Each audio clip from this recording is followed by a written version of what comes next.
요한계시록 3장 18절부터 22절까지 봉독해 드립니다.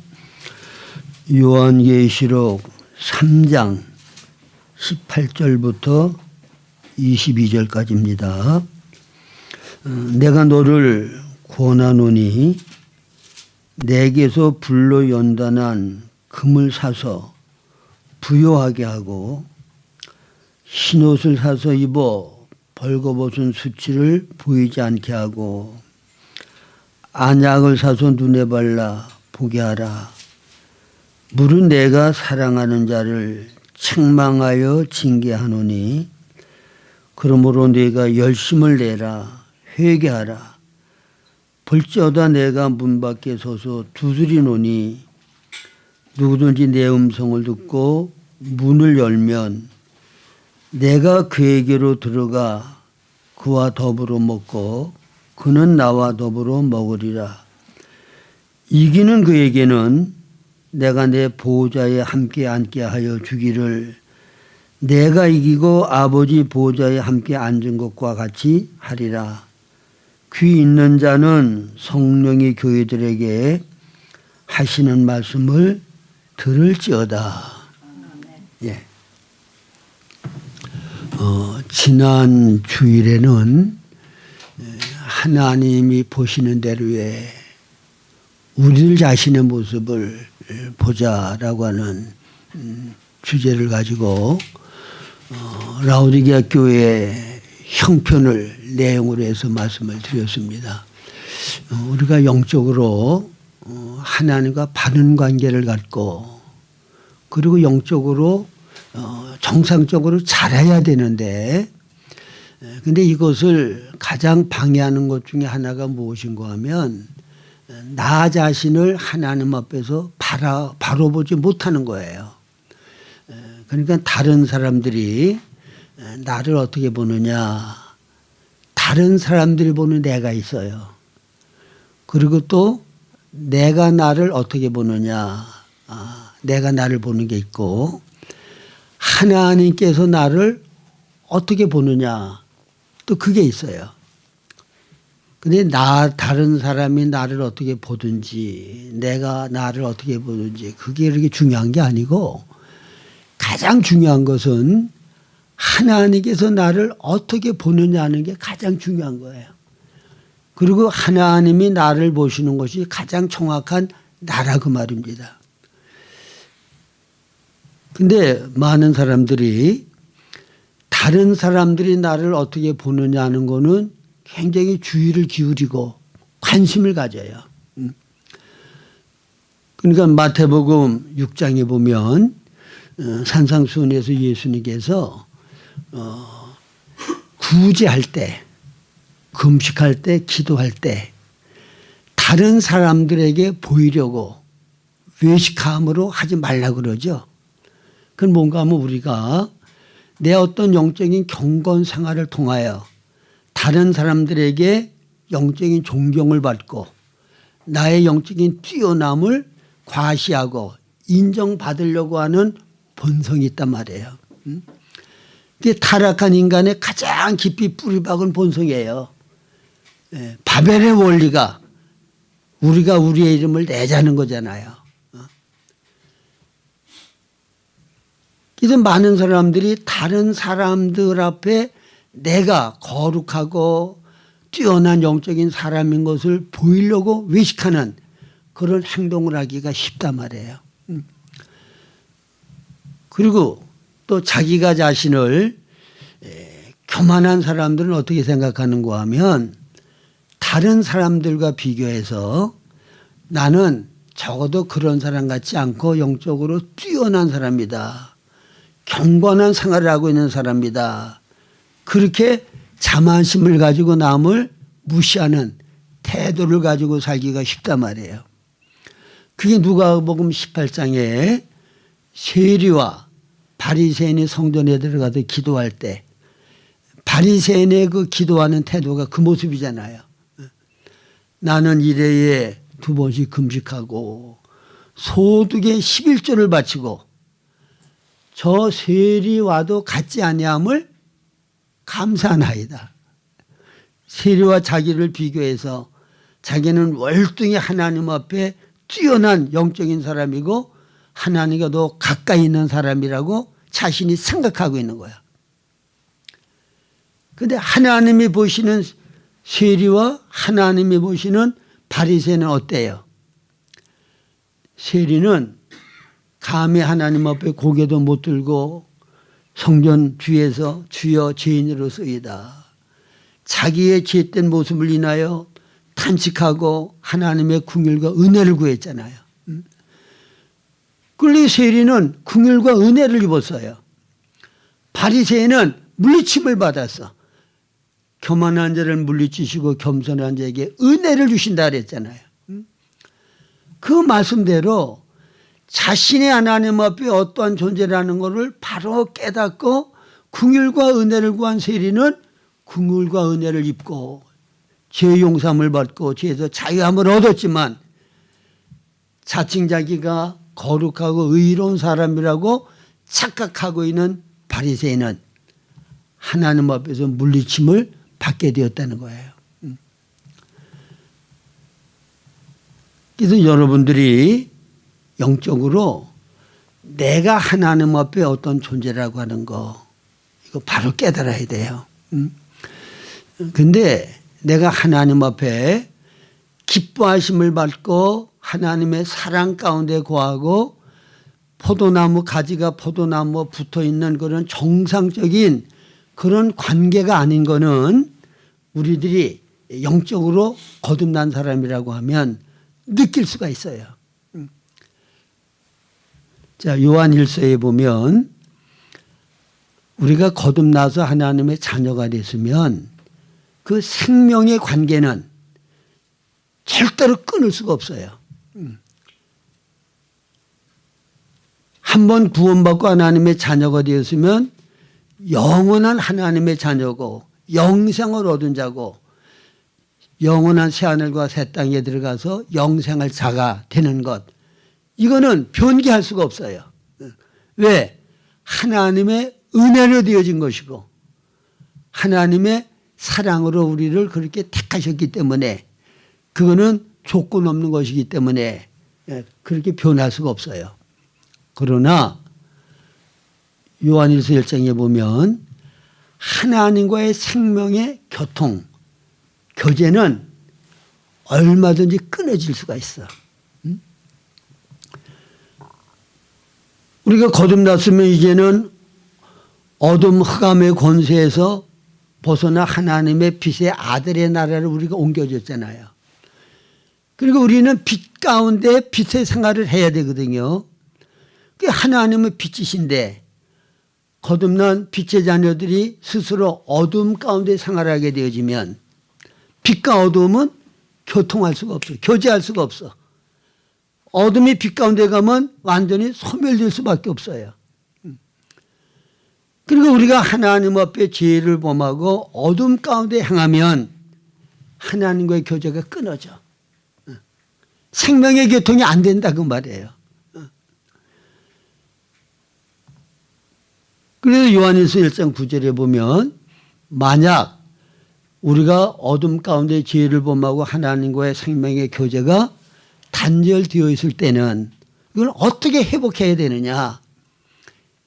만일 우리가 우리 죄를 자백하면 저는 미쁘시고 의로우사 우리 죄를 사하시고 모든 불의의 소리를 깨끗게 하신다.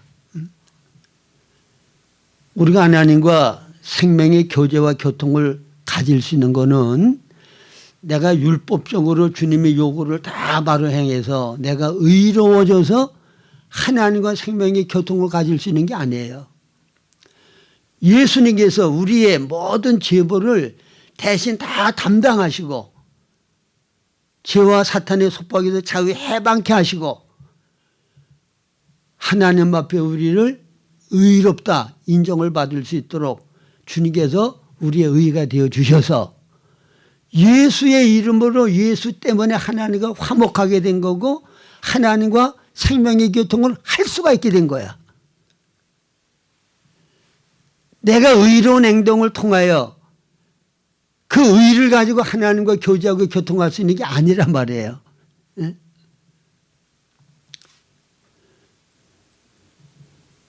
그러나 예수 그리스도의 이름으로 하나님과 교제하고 교통하는데 우리가 이와 같은 빛의 자녀로서 얼마든지 하나님과 생명의 교통을 할 수 있는 위치에 세워주셨는데 누가? 예수 그리스도께서. 근데 우리가 육을 따라 어둠 가운데 얼마든지 또 행할 수가 있거든요. 범죄할 수 있단 말이야. 그러면 우리 양심이 우리를 책망하고 또 사탄은 이걸 가지고 우리의 양심을 통해 또 참소를 해. 하나님 앞에 나갈 때 담력을 잃어버려. 그러니까 주님께서는 내 죄벌을 대신 담당하신 예수의 피가 있기 때문에 얼마든지 그 피를 의지해서 죄를 인정하고 자백하고 용서를 구하면 죄벌을 예수님이 대신 담당해 주셨기 때문에 의로우신 하나님은 우리의 죄를 용서하지 않을 수가 없어. 왜? 죗값을 다 받으셨잖아. 그러니까 죄를 인정하고 자백하면 주님은 우리의 죄를 다 사해 주시고 양심이 평안함을 얻고 자유함을 얻어. 양심의 책망에서 우리가 벗어날 수 있게 돼요. 그러면 자유롭게 하나님과 생명의 교통이 이루어진다고 말해요. 이해가 가죠? 그러니까 나의 의로운 행위로 하나님과 생명의 교통을 가질 수 있는 게 아니고 그거는 100% 주의 은혜로 주님의 이름을 통하여서 하나님과 관계를 가질 수 있고 화평을 누릴 수가 있게 되는 거야. 그런 위치에서 우리가 범죄했을 때 어둠 가운데 행했을 때 어떻게 하면 돼요? 해결책은 주님 앞에 나가서 피를 의지해서 죄를 자백하면 용서하시고 깨끗하게 하신다고 약속하셨기 때문에 죄사함을 받고 양심의 자유함을 얻고 주님과 생명의 교통을 이제는 얼마든지 다시 할 수가 있게 된다 그 말입니다. 그래서 하나님의 거듭난 자녀들이 하나님과 바른 관계가 이루어지지 아니하고 포도나무 둥지에 가지가 붙어있지 못하고 떨어져 있게 되어지면 무엇을 통하여 알 수 있느냐? 생명의 교통이 막혀요. 실제적으로 그래요, 안 그래요? 기도가 안 돼. 기도가 막힌다고. 제가 거듭났기 때문에 주님과 생명의 교통은 올바로 해보니까 생명의 교통이 이루어질 때 내 마음 가운데 아주 그 만족과 평강이 있고 마음이 그냥 그렇게 기쁨이 있더라고. 마음이. 제가 이제 그 국민학교 다닐 때도 제가 그걸 경험했거든요. 죄를 자백하고 주님 앞에 이제 이렇게 간절히 기도를 해서 주님과 생명의 교통이 되어지면 그 마음이 그렇게 평안하고 기쁨이 있고 안식이 있더라고. 근데 그때는 성경도 모르고 신앙도 별로 없으니까 그냥 오랫동안 기도 생활을 이렇게 계속 안 하고 가끔씩가다 생각나면 이렇게 기도하고 그러면서 이제 생활하다 보니까 이제 사춘기 때 이 성격이 아주 그냥 못된 성격이 만들어지고 매일 신경질 내고 내 마음대로 살다 보니까 하나님과 아주 관계가 멀어졌어. 그러니까 이 마음이 사탄의 지배를 받아서 늘 괴로워 고통스럽고 답답하고 그래서 야 내가 하나님만이 이 못된 성격을 고쳐주고 주님만이 나에게 참된 만족과 평강을 주시는 분이니까 내가 주님과 정말 생명의 교통을 해봐야 되겠다. 그리고 이제 정말 열심히 기도하고 주님과 생명의 교통을 해보려고 노력을 하기 시작했는데 물론 그것도 하나님이 그런 갈망을 주셨기 때문에 그랬던 것 같아요. 근데 기도만 하려고 그러면 캄캄해 앞이. 가슴이 답답해. 하나님은 천리 만리 존재하시는 것 같지도 않아. 그래서 그때는 매일 기도한다는 게 어떻게 하면 주님과 올바른 생명의 교통을 할 수가 있을까.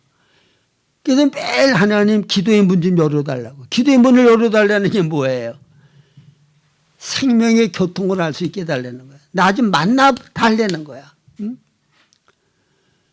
근데 역대하 16장 9절에 보면 여호와께서는 온 땅을 두루 감찰하사 전심으로 주께를 향하는 자를 위하여 능력을 베푸신다 그랬잖아요. 너희가 전심으로 나를 찾고 찾으면 나를 만나리라고 말씀하셨잖아. 그래서 주님을 만나기 위해서 주님과 생명의 교통을 갖기를 원해서 내가 기억되는 거, 죄를 자백할 수 있는 거는 다 자백을 하고 열심히 주님을 찾고 찾으니까 주님이 나를 만나 주시더라. 그러니까 내 영적인 모든 문제가 완전히 변화가 됐어. 여러분, 예수님을 정말 인격적으로 생명의 올바른 관계 가운데 만나면 사탄의 지배 아래, 사탄이 지배하고 있는 세상 가운데서 내게 고통을 주고 어려움을 주고 문제되었던 모든 문제들이 완전히 해결되는 줄로 믿으시기를 바랍니다. 여러분, 요한일서에 보면 이 세상은 악한 사탄자의 다스림 안에 있고 거듭난 하나님의 자녀들은 하나님의 다스림 안에, 하나님 안에 우리는 존재하는 거예요.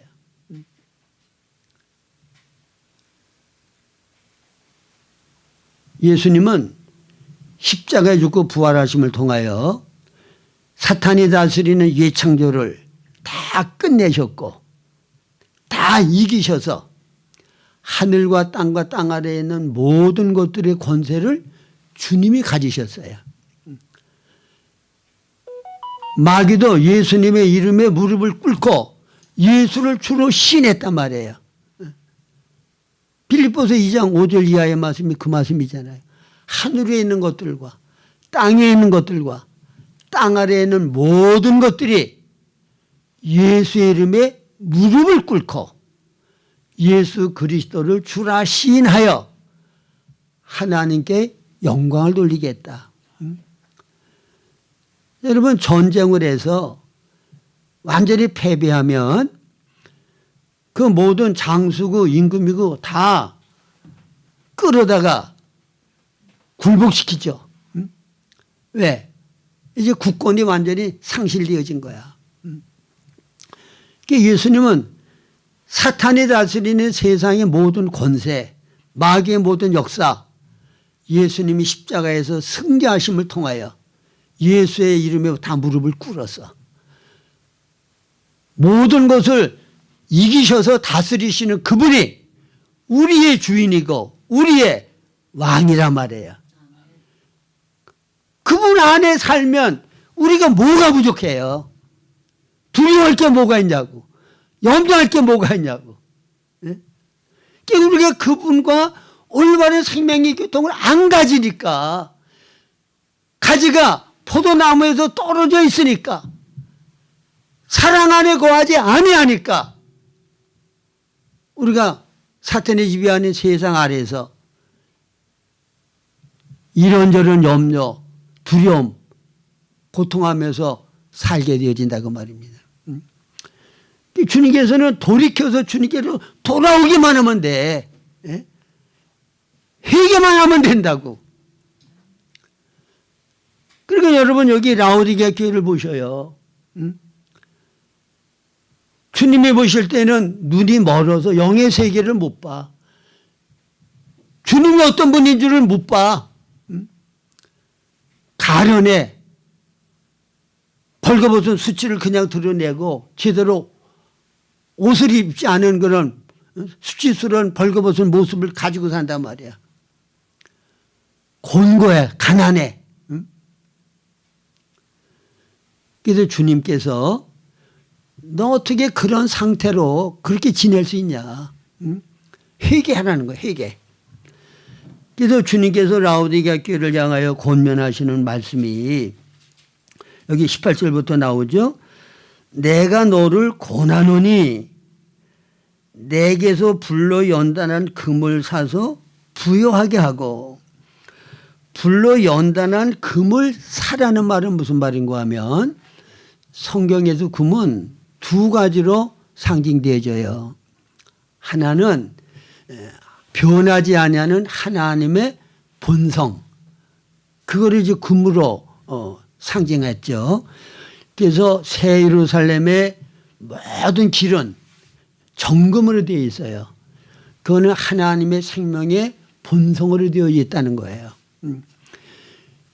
그래서 여기 금은 변하지 아니하는 하나님의 생명의 본성을 상징하는 거고, 그 다음에 이제 베드로전서 1장 7절에 보면 불로 연단하여도 없어질 금보다도 우리의 믿음이 더 귀하다, 이렇게 말씀하시죠. 그래서 이 금은 불로 연단된 믿음, 그거를 금으로 예표하기도 해요. 그러면 여기에서는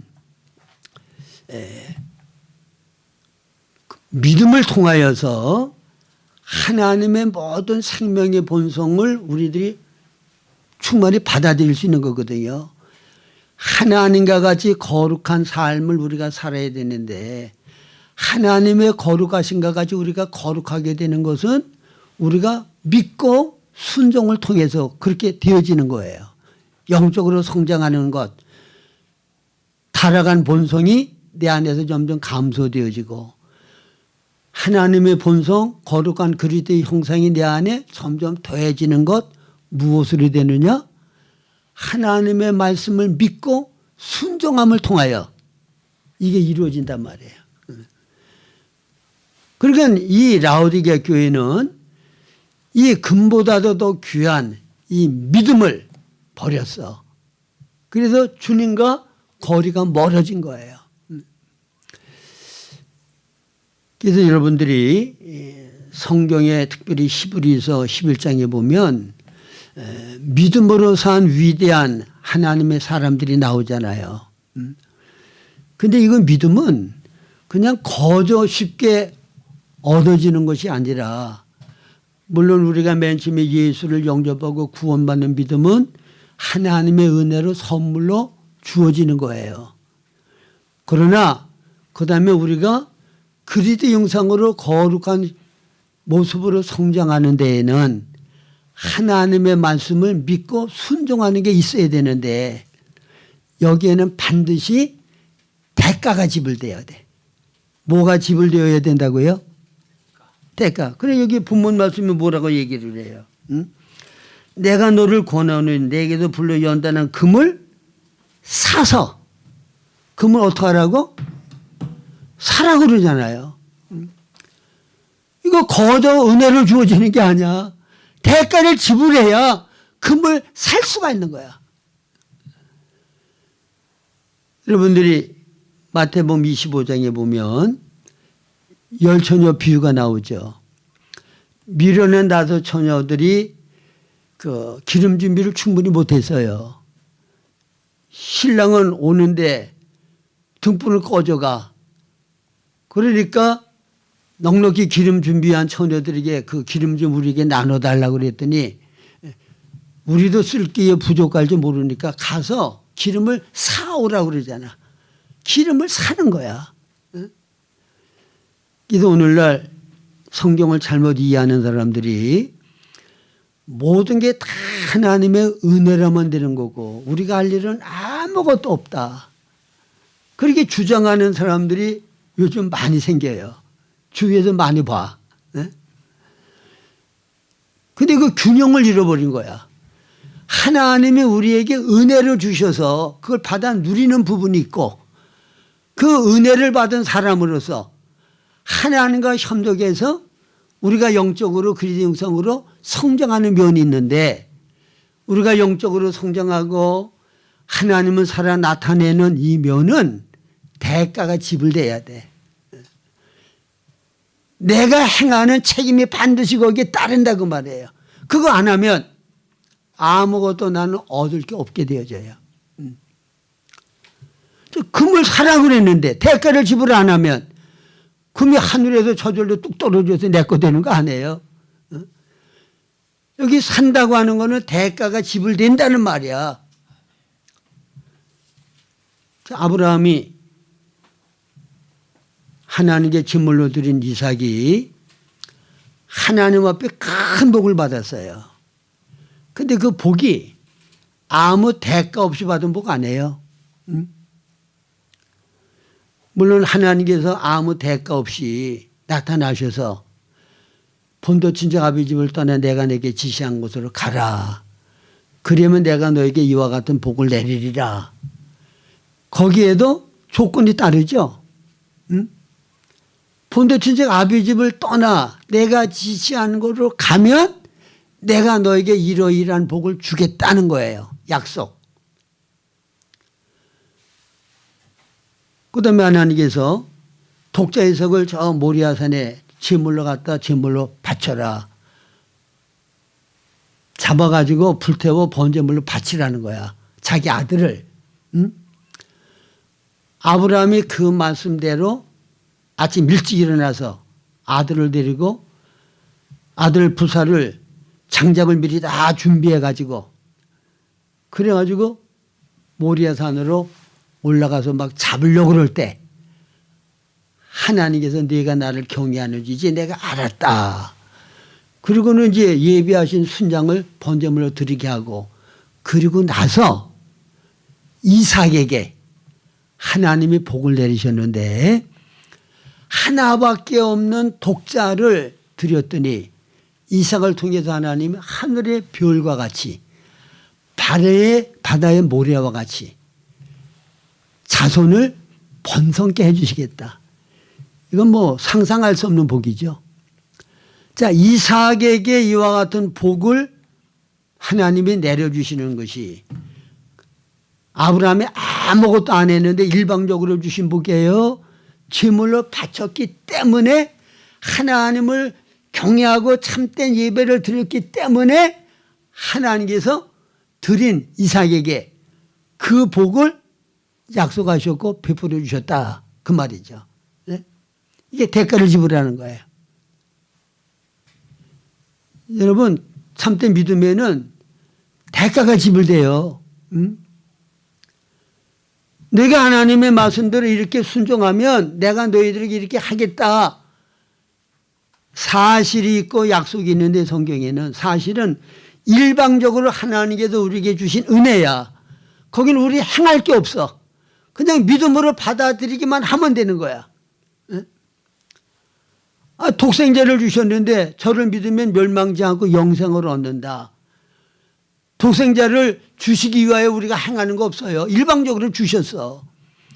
주신 거를 내가 믿음으로 받아들이면 그건 내게 되는 거야. 이게 성경에 나타난 은혜를 주시는 사실이에요.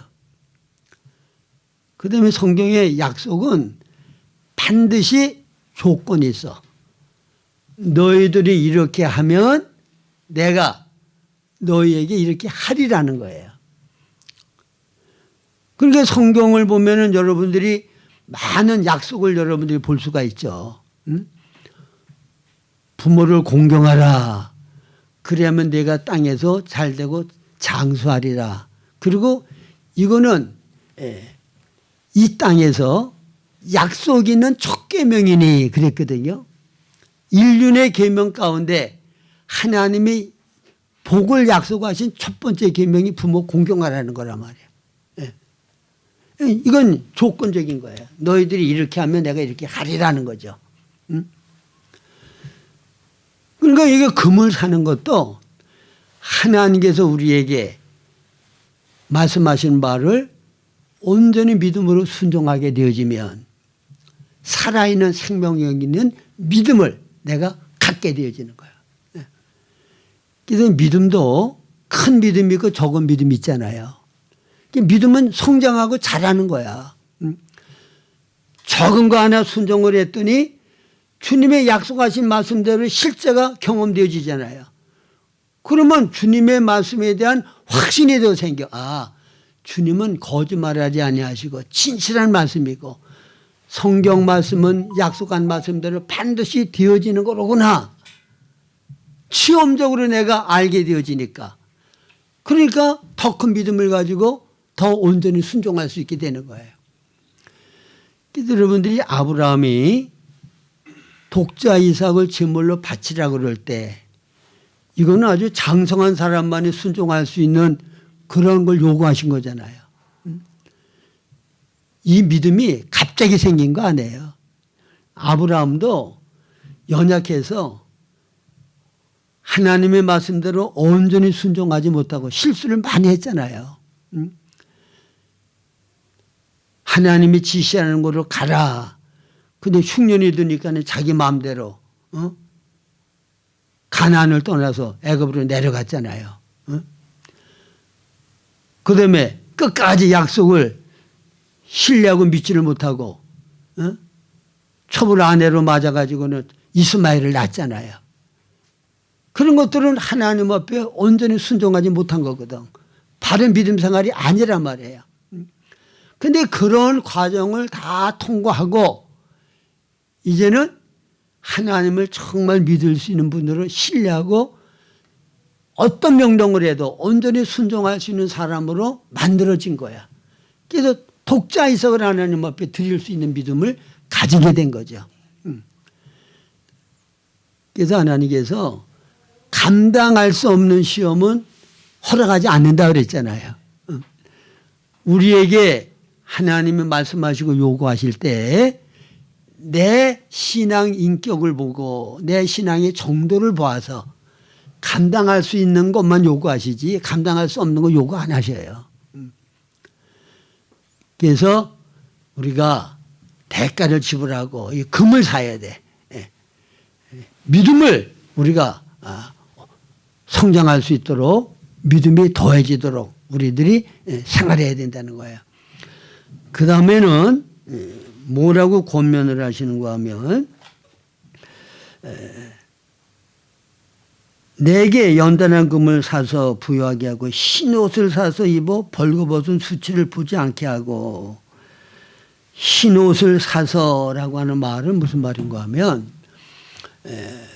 요한계시록 19장에 보면 거기에 이긴 자들이 입는 세마포옷이 있어요. 그거는 성도의 옳은 행실이란 말씀했거든요. 성도의 옳은 행실. 이거는 사야 돼. 그리스도를 통하여 우리들은 다 의의 옷을 입었어. 은혜로. 의의 옷을 입지 않는 사람은 아무도 없어. 근데 그거는 예수 그리스도의 은혜로 우리에게 주어진 거고 온몸을 목욕한 거고 그리고 우리들의 날마다 행실이 생활이 그리스도의 생명을 따라 영을 따라 살아야 그리스도의 모든 성품을 생활을 통하여 나타내야 되거든요. 이것이 성도의 옳은 행실이야. 내가 말하는 거 행동하는 거 일하는 것이 전부 다 빛이 되어지고 소금이 되어지는 생활. 예수 그리스도의 성품을 살아 나타내는 생활. 이게 성도의 옳은 행실. 이게 그리스도를 옷 입는 거야. 이거는 거저되는 거라고요. 대가를 지불해야 되는 거라고요. 대가를 지불해야 돼. 저는 제가 이제 가만히 저를 보면 이게 특별히 나이가 좀 이렇게 드니까 이렇게 움직이는 게 싫더라고. 그래서 이제 운동도 하기 싫어서 그냥 억지로 그냥 꾸역꾸역 하는데 건강 때문에. 근데 이제 우리 집사람이 이제 밤에 가서 일을 하고 아침에 오면 이게 이제 집안에 할 일이 많잖아요. 그러면 제가 나 편한 대로 하면은 그냥 아무것도 안 하고 그냥 편한 대로 그냥 쉬고 그냥 하고 싶은 대로 하면 되는데 그래도 양심은 조금 있어가지고 내가 이런 거 안 하면 그 사람이 또 와가지고 이거 또 다 하려고 그러면 얼마나 힘들까. 그래서 하기 싫어도 내가 해야 된다고 생각하는 거 그 사람이 오면 이건 틀림없이 할 거라고 생각하는 거는 내가 한단 말이야. 응? 그거는 대가가 지불되거든요. 왜? 하기 싫은 거 억지로라도 하는 게 대가야. 그리고 그걸 통하여서 그래도 우리 남편이 나를 좀 사랑하는 게 있는 거로구나. 나를 위해서 그래도 이렇게 좀 수고를 하는 게 있구나. 그럴 때 그게 빛이 되는 거잖아. 딴 사람을 위하는 게 되잖아. 근데 이게 적은 예지만은 다른 사람을 섬기고 희생하려고 그러면 내 이기적인 욕심 이건 내려놔야 되고 버려야 되거든요. 이기적인 사람은 나만을 위해 다른 사람도 나만을 위하라고 그러고 나도 나만을 위하고 다른 사람을 위하는 건 없어. 그게 타락한 아담의 이기적인 본성이거든요. 그러면 그런 사람 좋다는 사람 세상에 아무도 없어요. 회사에서 그렇게 생활하는 사람 보면은 다 걸림돌이 되고 저 사람을 빨리 나가면 좋겠다고 그런다고. 그러나 사랑으로 섬기고 희생하고 그런 사람은 어디 가나 환영받고 그런 사람은 누구나가 나 좋아해. 그렇기 때문에 성도의 옳은 행실 이건 영을 따라 그리스도의 성품을 살아 나타내는 생활이에요. 여러분 이것도 계속하면 나중에는 이게 내 성품이 돼. 그러면 저절로 하기 싫거나 그런 게 아니라 나도 모르게 저절로 하게 돼. 그게 내가 거룩하게 된 거고 성화된 거예요. 그 뭐든지 같은 일을 반복하게 되어지면 습관이 되어지고 나중에 성격이 되잖아요. 그래서 여러분들이 이기적으로 살지 않고 항상 다른 사람을 기쁘게 하고 다른 사람을 먼저 생각하고 다른 사람을 위하는 것을 중심으로 생활을 하다 보면 내 사고방식이 그런 사고방식으로 완전히 바뀌어. 그럼 나도 모르게 그런 생활이 저절로 이루어지는 거예요. 억지로 하는 게 아니라 의식하고 하는 게 아니라 저절로 그런 성품에 의해서 그런 생활이 이루어진단 말이야. 여러분 이거 하루 이틀이 되는 거 아니에요. 그래서 은혜로 구원받는 거는 단번에 되는 거지만은 그리스도의 형상으로 우리가 거룩하게 변화되는 거는 평생 걸리는 거야. 죽을 때까지 성장에 가다가 죽는 거야. 저도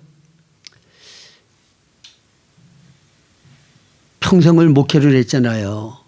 72년도부터 지금까지 목회를 하니까. 그런데 지금 제가 하나님 앞에 이렇게 기도할 때 정말 내 속마음 중심에서 하나님 앞에 이제 고백하는 게 하나님 내가 주의 이름으로 평생 주의를 한다고 목회를 한다고 그러고 뭐 또 거룩하게 되겠다고 그 특별 기도도 하고 애를 썼는데 내 중심에서 양심을 가지고 이렇게 돌아보면 순수하게 100% 나라는 건 없고 주님만을 위하여 정말 주님을 사랑하기 때문에 내가 행한 거는 별로 기억이 안 납니다. 내가 주님을 위해 희생한 게 뭐가 있습니까? 주의 일을 한다고 주의 이름으로 내가 누리고 얻은 것만 많지. 예? 주님을 위하여 정말 희생하고 버린 게 뭐가 있습니까? 이렇게 살다가 죽으면 주님의 심판대 앞에 서면 내가 부끄러워서 주님의 낯을 어떻게 비웃고 그 심판 내 앞에서 내가 어떻게 심판을 받겠습니까? 그러니까 제가 이제 남은 생애만이라도 나는 없고 정말 깨끗하고 순수한 마음으로 주님만을 사랑하고 주님만을 위하는 그런 중심으로 내 남은 생을 좀 살다 갔으면 정말 소원이 없겠습니다. 그게 제 정말 중심의 양심의 소리거든요. 영혼의 갈망이고. 제가 역삼동 교회에 있을 때 거기 교인 한 분은 머리가 정말 비상해서 서울대학 어디든지 갈 수 있는 실력인데 집안이 어려워서 해군 사관학교를 수석으로 입학했어. 그리고 졸업할 때도 수석으로 졸업했고. 그리고 머리가 원체 좋으니까 해군에서도 뭐 비행기 이게 조종하는 게 있더라고, 해군에도.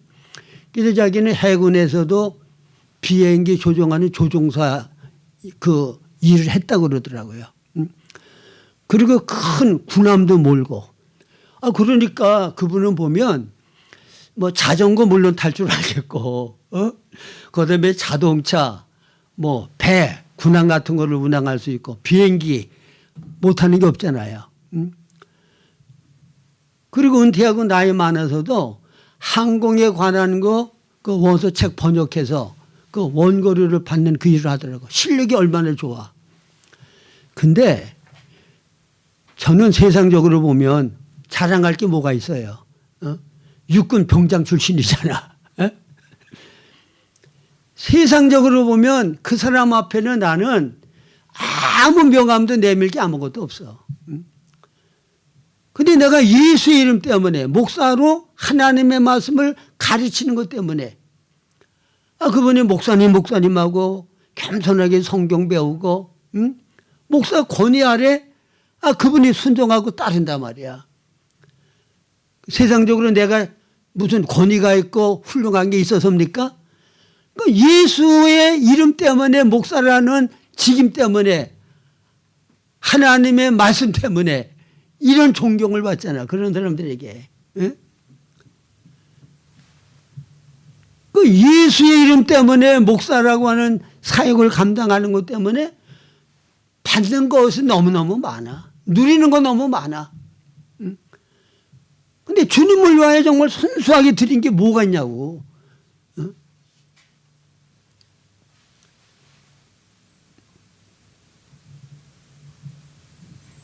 그래서 세상에서 뭐 암만 부귀영화를 누려봐도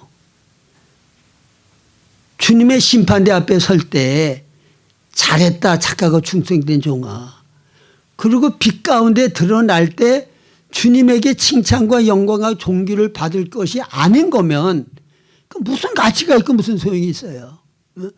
아무 쓸데없는 것에 마음 쓰고 시간 쓰고 헛되게 우리들이 인생을 사는 거란 말이에요. 그래서 라오디게아 교회에게 주님이 권면하시는 거, 세상의 부귀영화 별로 쓸모없고 영적인 세계를 안약을 사도 발라서 바로 보고 주님의 심판대 앞에 설 때 내 모습이 어떤 모습으로 나타날까를 미리 바로 보고 거룩하신 그리스도의 형상을 옷 입는 그리스도의 성품을 살아 나타내는 그와 같은 의복을 입고 그리고 금보다도 더 귀한 믿음을 가지고 영적인 상을 바로 해서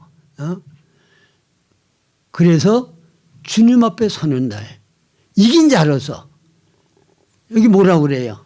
마지막에는 네가 내 말을 온전히 순종하면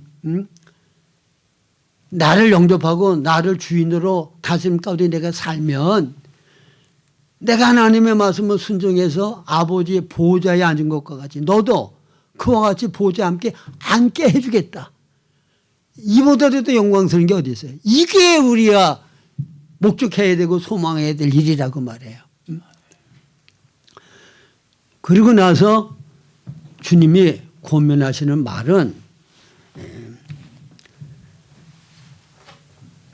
19절 무릇 내가 사랑하는 자를 책망하여 징계하노니 그러므로 네가 열심을 내라 회개하라. 내가 사랑하는 자를 책망하여 징계한다 그랬죠. 네?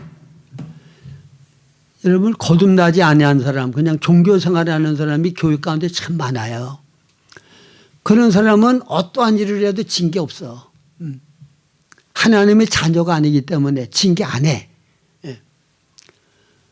그러나 하나님의 자녀들은 하나님 앞에 잘못하면 반드시 거기에 사랑의 징계가 따라.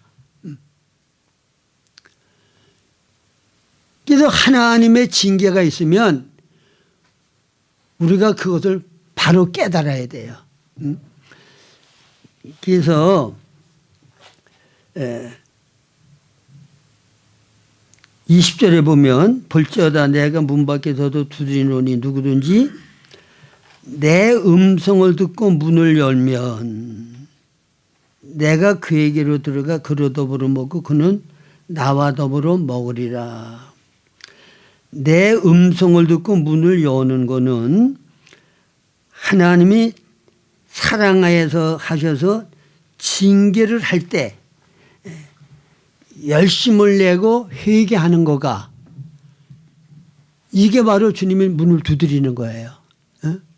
징계하셔서 열심을 내고 회개하라 이렇게 말씀하시는 것을 듣는 것 그게 주님의 음성을 듣는 거야. 그 음성을 듣고 문을 열면 문을 연다고 하는 거는 주님보다도 내가 더 사랑하는 거 좋아하는 거 가까이 하는 거 이거 다 내려놔야 이 문이 열려요. 예? 그런 것들이 문을 딱 가로막고 있거든. 여러분 그 영화 같은 거 뭐 이렇게 보면 나를 해치려고 하는 사람이 이제 쳐들어와 가지고 이제 문을 열려고 그럴 때 문을 못 열게 하기 위해서 거기다 뭐 책상이고 의자고 무거운 거는 다 문을 막아 놓잖아. 못 들어오도록. 그렇죠? 이게 문이 단단하게 막혀 있으면은 암만 강한 힘을 써도 못 들어온다고. 이게 마귀가 우리의 마음 문을 주님에게 열어드리지 못하기 위해서 마음 문을 단단하게 잠가 놓고 거기에다가 많은 것들을 쌓아놓고 마음 문을 못 열게 하는 게 마귀 역사거든요. 왜? 마음 문만 열어놓으면 주님이 들어오면 그다음에 사탄은 큰 해를 입는다고. 주님이 그 안에 들어오셔서 주인 되면 사탄의 일을 멸하기 위해 주님이 오셨는데 사탄이 얼마나 큰 해를 입을 것 같아요. 그러니까 이게 마음 문을 열지 못하도록 마귀는 최선을 다하는 거야. 그게 뭐야? 주님보다 더 좋아하는 거, 더 사랑하는 거, 더 가까이 하고 싶어 하는 거. 그게 돈일 수도 있고 사람일 수도 있고 내 명예 영광일 수도 있고 뭐 내 취미 생활일 수도 있고 그건 세상에 줄 수 있는 모든 것들이 문을 열지 못하도록 방해하고 막는 것이 될 수 있다 그 말이에요. 그래서 마음이 강박하다고 하는 건 딴 게 아니에요. 주님보다 더 사랑하고 좋아하고 귀하게 여기는 것이 많으면 많을수록 마음이 굳어진 거고 강박한 거야. 그럴수록 주의 음성은 안 들려. 회개는 이거를 여러분들이 내려놓는 거고 버리는 거예요. 그러니까 여러분들이 주님 앞에서 여러분들의 마음을 살펴보세요.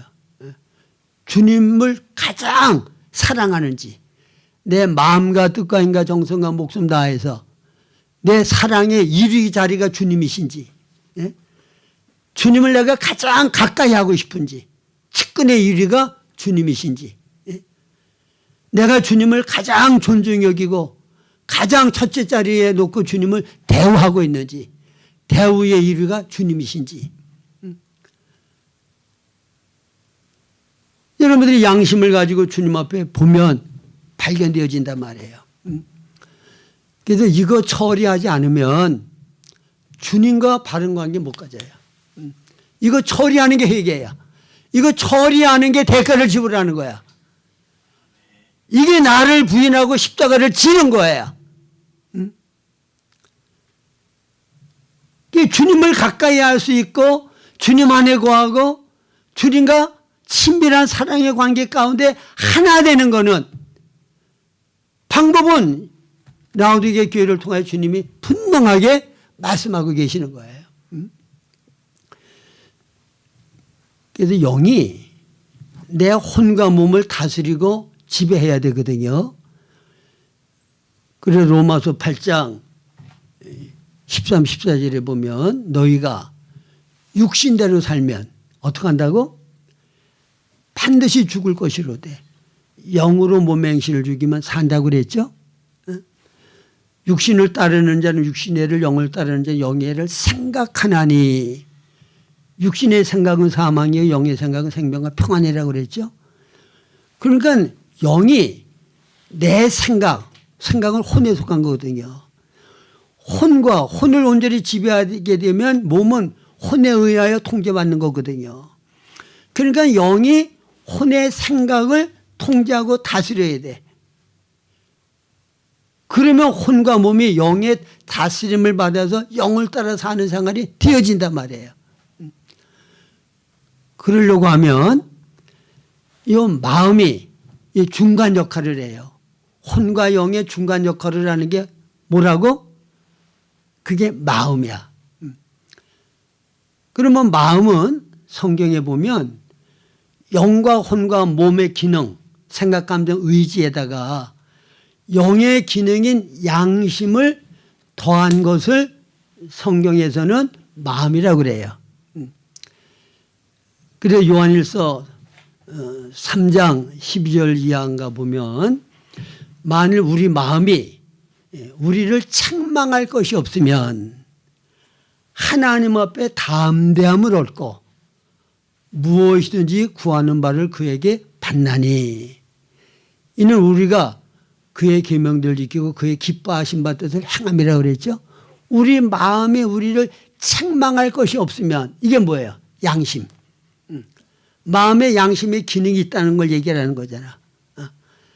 마음이 우리를 책망하는 거는 책망하는 기능이 생각, 감정, 의지가 아니라 양심이잖아요.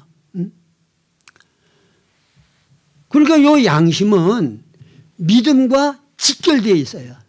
디모데전서 1장 19절. 믿음과 착한 양심을 가지라. 어떤 이들은 이 양심을 버렸고 믿음에 관하여는 파선하였느니라. 그럼 이 양심은 생명의 성령의 법의 지배를 받는 양심. 다시 말하면 하나님의 성품에 하나님의 말씀에 통제를 받는 양심이 선한 양심이야. 타락한 양심이 있어요. 불교인의 양심, 공산주의자들의 양심이 있어요. 그거는 타락한 양심, 죽은 양심이야. 주님의 성품 하나님의 말씀에 통제를 받는 양심, 그게 선한 양심, 착한 양심이야. 그러니까 이 양심은 우리가 무슨 일을 할 때 먼저 이 양심이 우리 안에서 책망하는 역할을 해요. 너 그거 하면 죄야. 그거 하면 하나님 기뻐하지 않아. 주님과 바른 관계 가운데 있으면 항상 양심은 우리 안에 말씀을 하셔. 이 양심의 음성을 듣는 것이 주님의 음성을 듣는 거야. 자, 우리 교회 표가 뭐예요? 하나님의 음성을 듣고